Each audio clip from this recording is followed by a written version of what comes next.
Павле, кажи ми денеска зошто сме овде, што бараат новинарите, која е пораката која што денеска пред граѓанскиот суд ќе ја испратиме? Точно така, ние не треба да сме овде, не сакаме да се овде, да сме принудени, веќе се соочуваме со континуирани подривања, прозивки, слаб тужби и особено таков еден негативен говор во кој содржани клевети и дискриминација на социјалните мрежи, онлайн просторот.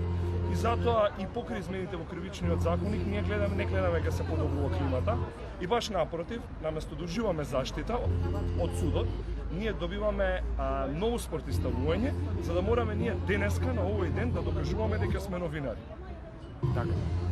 Не е проблемот кој сме и зошто сме, меѓутоа тоа се прашања кои ние ги уредуваме во нашата професија. Како и секоја професија што ги уредува своите рамки, параметри и она што е важно за нив, така треба да биде оставено тоа и на нас, а не судиката индивидуално се дрзне и во една најобична тужба за клевета да инкорпорира целата наша професија и да оди до таму да лицитира кој е новинар или не е новинар.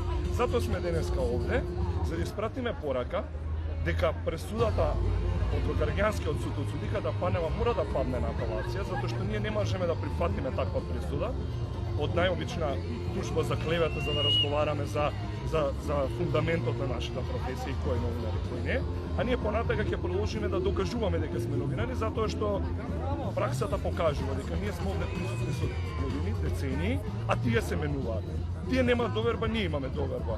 И сме со најголема доверба од сите општествени групи, од сите професии и од сите занимања во Република Македонија. Така што ова е само еден дел од пораките, а моите колеги соговорници ќе испратат и други пораки, ќе го дадат целиот контекст и се надеваме дека ова нема да се повтора, бидејќи оваа година сме втор пат на протест.